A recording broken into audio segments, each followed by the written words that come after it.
That may be the greatest catch I've ever seen in my life. Okay, buckle up, guys. This is going to be a wild ride. I know that y'all are absolutely going to hate this video, at least Chicago Bears fans, Ohio State fans, and more importantly, Justin Fields fans are going to come at my throat like they did on Twitter. But I don't care. Very rarely do I come on here and I say something with 100% conviction. Y'all know that when you play fantasy, especially when you play Dynasty fantasy football, everything you're doing is you're looking at things through a range of outcomes. You're looking at them going, what's the floor? What's the ceiling? What's the likely scenario? Trying to take all things into consideration to paint the picture of an overall prospect profile on what you can expect with a rookie coming into the NFL. So usually, because that range of outcomes is so wild and it's going to be very hard to exactly pinpoint what is the most likely scenario between two players, that is where we just go, okay, let's make our tiers. Let's really understand our dynasty format settings. Let's understand how we can maximize our value on our roster by deciding what positions we're drafting at what range in the draft. And outside of that, if you're going to be taking a player in the same tier, like if you're going to be taking a Brandon Ayuk versus Chase Claypool, maybe I would prefer Brandon Ayuk, but at the end of the day, it's not going to make a massive difference because their projected median outcome is not too different, and you can sit here argue one way or another. So very rarely am I on here calling people stupid. Very rarely am I saying that there's a correct answer to a decision that we are facing. But in the case of Justin Fields, I think so many people are making the incorrect decision, and I think that there are so many reasons we can look at this. So, of course, hear me out for the entire video. Please do not just hear that I am calling Justin Fields overvalued currently in rookie drafts and log off, because you're not going to be getting the piece. Even if you disagree with me, go down to the comment section. Let me know why you disagree with me. I don't want to just hear Justin Fields is the better quarterback, because really that doesn't tell me anything if you think that some random guy that I've never met, some random guy with no credentials. But anyway, drop a like, leave a comment, subscribe to the channel. It helps us out a ton. And over on Patreon, you can find free Dynasty Rookie Draft ADP that was just posted, as well as not free, but our rookie rankings will be over there at the same time if you want to go check those out. So anyway, let's dive into Justin Fields. And what I want to talk about is I want to talk about why he was my quarterback 2 going into the NFL draft and why he has fallen down to my quarterback 4 now. And the main reason is what we saw in the NFL draft. The main reason is not only the landing spot of Chicago, but also the fact that we saw a ton of quarterback needy teams decide to pass on Justin Fields. Now, yes, guys, NFL general managers, NFL head coaches get things wrong all the time. Just like we were talking about earlier, you have to view things as a range of outcome. I mean, you don't necessarily have a player locked into a certain mold every single time. I mean, we can go through and we can point out certain examples of where a player in round 6, Tom Brady, gets drafted and he's the best quarterback of all time. Of course, you're going to find that. But what you need to be doing, instead of just cherry picking a few stats, instead of just cherry picking a few players, you need to be taking a step back, looking at a larger sample and trying to figure out what is the worst case scenario, what is the best case scenario for these quarterbacks based on what we've seen. But anyway, let me address one thing here, get it out of the way before we talk about anything in the NFL draft. One reason I had Justin Fields as our quarterback 2 going into the NFL draft is because we looked at him. He had the pedigree to go along with this. He had the rushing production. We knew that's something that matters so much in fantasy football, and that is still there for Justin Fields. And that's why he is a good dynasty asset to invest into at the correct price, because he does have that rushing production where there is a world where Justin Fields can come on and he can be a top 5 quarterback overall in fantasy football. That is in the range of outcomes. He has that elite level ceiling. Nobody is denying the fact that he could turn into Deshaun Watson. Now, what we have to look at is we have to look at the floor of this quarterback on the flip side. So he was my quarterback 2 coming in because I was praying that the San Francisco 49ers took Justin Fields with that 3rd overall pick, checking every single box in that scenario where he has the elite situation, he has the elite draft capital, and he also has that rushing production. Yet that doesn't happen, and we have to change our rankings. We can't sit here and we can't just look at this as it was before. Now, if we go through, and something I really want to talk about is team investment made into these quarterbacks in the NFL draft really being a massive thing that a lot of people don't understand in Dynasty.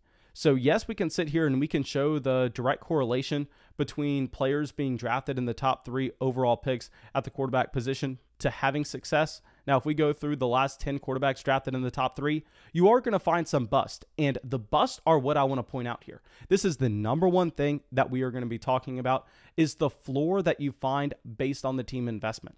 So if you're looking at the last 10 quarterbacks drafted inside the top 3 of the NFL draft, you have Joe Burrow, who obviously with Joe Burrow, he's looking like an elite asset at this point. Kyler Murray, you can say one and the same. Baker Mayfield. Now here with Baker, I mean, he hasn't been exactly what the Browns wanted him to be coming into the NFL, but he still is a starting quarterback. He still looks like he is going to be a starting quarterback going forward. And now Sam Darnold, our next guy. And yes, Sam Darnold is a bust. You can look at Sam Darnold with that 2nd overall pick and you can go, okay, the Jets completely whiffed. But we go, okay, they invested that 2nd overall pick. And what did that mean exactly for Sam Darnold and his job security? Because Sam Darnold was about as bad as you could have seen a starting quarterback during that stretch. And yes, I understand it's not necessarily due to Sam Darnold's talent in its own right. That's where situation comes in. That's what we'll get to at the end of the video. So you could make the argument, Mason, Sam Darnold has the talent. We are going to see it in Carolina. And that is a completely different argument. That's not even what we are discussing here. What we are discussing is the fact that you saw him get drafted in the top 3. You saw that significant team investment. You saw him directly afterwards put up very bad numbers, be seen as a bust by pretty much everybody across the NFL. Yet he's already started 3 seasons at the NFL level, and he's going into his 4th season still as a starting quarterback. Now, our next guy is another bust. I mean, you have Mitchell Trubisky, who was drafted by that same Chicago Bears team. And this is what's great. I mean, even with Mitchell Trubisky, who we can all agree was a massive bust in that 2017 NFL draft. I mean, worst case scenario was Mitchell Trubisky, yet he still started 4 years. So you drafted him. And I mean, if you drafted him at the late 1st in your Dynasty Superflex League, even with how bad he was, that wasn't even a bad pick for you in that Superflex format, given the fact that you had 4 years of starting production from a quarterback. And obviously, you're not going to be starting him every single week, depending on your quarterback situation. But nonetheless, we know that starting quarterbacks in Superflex are pretty much worth a bare minimum 1 first. And then our next guy, you can make an argument that he's also a bust, Jared Goff. He got 5 years. He started 5 years going into his 6th year. We can say the same thing with all the other busts on this list. I mean, Carson Wentz, say what you want. Regardless, 5 years going into his 6th. Jameis Winston got to start 5 years going into his 6th. Marcus Mariota, he got to start 4 years. Yes, Marcus Mariota looks like he's washed out. Looks like you're not getting anything more. But similar to Mitchell Trubisky, how bad was the investment at the end of the day if you got him to be your starting quarterback for 4 years in a Superflex league? Then Blake Bortles, you had Blake Bortles for 5 years. So I really want to point out how important it is to get that top 3 overall draft capital at the quarterback position, what that kind of team investment indicates with your job security throughout your entire career. I mean, worst case scenario right now with a Trevor Lawrence, with the Zach Wilson, with the Trey Lance, is there a starting quarterback at the NFL level for 4 years? Now, is that worst case scenario even that bad? I don't think so. I mean, if you're drafting Zach Wilson at the 108 in a Superflex league and you go, crap, I drafted another Sam Darnold, and I'm not saying he's Sam Darnold, but I'm saying worst case scenario. You go, crap, I drafted another Sam Darnold. Looks like I have a low-end quarterback too for the next 4 years. You spent the 108 on him. How bad was that? I mean, compared to some other players you could draft at that 108 with their bottom end in their range of outcomes, it's not bad at all. I mean, those players are so insulated where you see a sharp drop-off after you get past that 5th, 6th, 7th pick. I mean, once you see about, just say, 8 or 9 teams decide to pass on a quarterback in the NFL draft, that team investment is significantly less. I mean, we saw this with just the 2021 NFL draft, where that 12th overall pick that the 49ers had to move up just to number 3, it was exponential in cost. To move up those 9 spots, they had to give up an additional 2 first-round picks. So I think we can make the mark here. Just say at the 10th overall pick, let's look at where Justin Fields was drafted from the 10th overall pick to the end of the first round. Let's go through this list and let's talk about range of outcomes here. And no, we are not doing this to go, okay, Justin Fields is going to be a bust like all these other guys. I just want to talk about worst case scenario given the team investment. And yes, Chicago did invest a little bit more by using 2 first-round picks to trade up to go and actually draft Justin Fields. But regardless, let's get into this. where in 2020, you have Jordan Love all the way back at 26. So Jordan Love probably going to get a shot to start in the NFL. We aren't guaranteed that yet. Nonetheless, I mean, this is a team that traded up for him. And 26 is a lot further down than 10, so we don't need to focus in on that too much. Now let's go to a quarterback that the Dynasty community loved, that back in 2019, everybody was just absolutely going crazy for Washington whenever they got Dwayne Haskins with the 15th overall selection, and everybody loved it. Everybody was so excited. And yeah, Dwayne Haskins didn't work out. And unlike Sam Darnold, unlike Mitchell Trubisky, unlike Blake Bortles, you saw Washington be very willing to move on from Dwayne Haskins. I mean, how many games did he actually end up starting? Like 6 or 7? I mean, the team investment, the team commitment is just two completely different stories. Josh Rosen, same thing at 10. Josh Rosen, that was the same pick that you saw Justin Fields with. And one bad season, you're done. You're out. Now, Lamar Jackson at 32. Patrick Mahomes at 10, Deshaun Watson at 12. Like I was saying, guys, we can sit here and we can say that Justin Fields is overvalued currently in Dynasty. I mean, right now, you're looking at all three of those quarterbacks as elite assets. And I've already said that Justin Fields does have the potential to be a Deshaun Watson. But what we have to do is we have to paint the entire picture of these players. Then you have Paxton Lynch, Johnny Manziel, Teddy Bridgewater, Brandon Weeden, all as the other first-round drafted quarterbacks that did not get selected within the top 9 picks, the guys that lasted to 10 or later.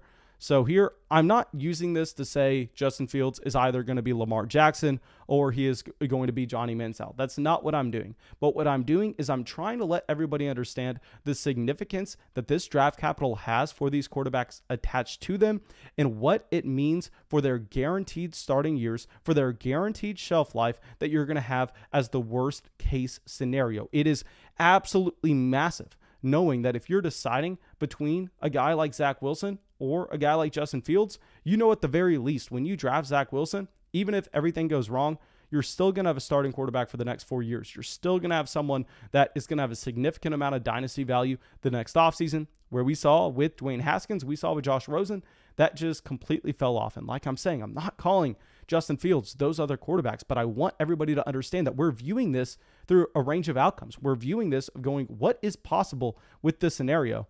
Now, another thing that I want to do is talk about the situation that these players are going into. I mean, Chicago, it's a gross situation. I'm just going to put it at that. I mean, you have a head coach that has not proved much at all. You have an offensive line that was the 20th offensive line in football last year. Then you have Allen Robinson. Allen Robinson is an elite NFL wide receiver. I mean, he has dealt with some of the worst quarterback play in the entire NFL throughout his entire career with both Blake Bortles and Mitchell Trubisky. Allen Robinson, top 10 wide receiver. I am not going to run away from that, but what we can say is Allen Robinson, hey, he's playing on the franchise tag. Who knows if Allen Robinson is going to be there next season? So he has 1 year of A-Rob. Then he has Darnell Mooney as his wide receiver too, a 5th-round wide receiver that's 176 pounds. And his third best option in that offense is going to be Cole Kmet. I mean, guys, it's a below average coaching staff. It's a below average offensive line. He has one good wide receiver. And then the rest of the supporting cast is very bad. I think that we can safely say that I almost called him Dwayne Haskins. That would have been embarrassing. But no, Justin Fields is going into a situation where it's not pretty. I mean, the below average situation, the draft capital that does not guarantee him the starting job over the long duration, and to throw on the fact that this team now doesn't have their first round pick the following year. So that first round pick that maybe they could have gone and they could have gotten an elite wide receiver in the first of next year's draft. Maybe they could have gone and got another offensive lineman to help try to protect Justin Fields. That is no longer an option. So I do not see this situation getting significantly better anytime soon. Now, if we compare this to some other quarterbacks that people, for whatever reason, have been deciding that they are in the same tier as Justin Fields, that you should be drafting Justin Fields ahead of some of these players. I mean, go over to Trey Lance. Trey Lance getting drafted in the top 4 of the NFL draft. I'm sorry, top 3. So what do we know about that? We know that he is guaranteed historically to have 4 starting years at the quarterback position. Now, we also know with Trey Lance, he has more rushing upside than Justin Fields. Now, we also know with Trey Lance that his situation could not be better. His situation where he has a top 10 offensive line. He also has George Kittle as his number 1 option. I would argue that if you are a quarterback, you would rather have George Kittle adding to the offensive line, as well as being that elite tight end option over Allen Robinson. Then you have Brandon Ayuk. Then you have Deebo Samuel. And I don't think anybody is going to be arguing about those two wide receivers compared to Darnell Mooney and Cole Kmet. And then throw in the fact that you have Kyle Shanahan as your head coach. So if we are going through and we are looking at boxes right now, we're going, okay, Justin Fields, yeah, you had the hype going in. People, including myself, we were excited about him. But you had so many teams pass on him. You have him drafted in a range where he's not guaranteed that starting job for really anything longer than 1 year. Throw in the fact that he is going into a much worse situation. So please, please, please, let me understand this in the comment section, because I don't really, I can't grasp how arrogant, how confident in your own talent evaluation that you would have to be to view everything going on here, to view the fact that these guys, like a Trey Lance, has that guaranteed starting job historically, has more rushing upside. I have not seen a single person argue that Justin Fields has more rushing upside than Trey Lance. Andy is going into that much better situation. So I'm just trying to fully grasp this. I'm just trying to fully understand it, to be honest. So the people drafting Justin Fields are that confident that they saw Justin Fields on their computer screen, on their TV screen, on their phone screen, wherever they were, quote unquote, watching the tape. They saw that and they went, you know what? I am this confident that Justin Fields is this much of a better NFL quarterback than Trey Lance that we are willing to draft him over Trey Lance in fantasy. Because like I'm saying, guys, even if you think Justin Fields is a better real-life NFL quarterback, even if you were a general manager, even if you were running an NFL team and you want Justin Fields over Trey Lance to start that team, we are playing fantasy football here. I mean, how much better exactly does Justin Fields need to be to outproduce Trey Lance in fantasy football? That is the question I am looking at, and I would say that you would have to have Justin Fields be that Deshaun Watson level talent. That would have to be the case. You would have to be certain that Justin Fields is Deshaun Watson. And at the same time, you'd have to be certain that Trey Lance is not an above average quarterback at the NFL level. Now, to be certain with both of those things, I think is incredibly reckless. I think you're going to be way too arrogant if you're making that bet. So please, if you're on Patreon and you're shooting me a DM saying, Mason, what do I do here at the 105? Should I take Trey Lance or Najee Harris? I just drafted Justin Fields at the 103. Don't send me that DM, because I promise you it's going to upset me. Don't let me know that you're drafting Justin Fields over Trey Lance, because it's going to put me in a very bad mood. Okay. So thank you guys. I know y'all probably did not enjoy this video, but drop a like on it anyway, because bad opinions are still opinions. Go down, leave a comment, tell me how stupid I am. And yeah, that's it. Everything's updated over on Patreon. Of course, if you have any questions, you can shoot them to me over there, and I will see y'all with the video tomorrow. I want to give a big thank you for everyone supporting the show in Benjamin, Bill, Jason, Matthew, Hutton, Sean, Freddie's Berto, Andy, Frederick, and Chris.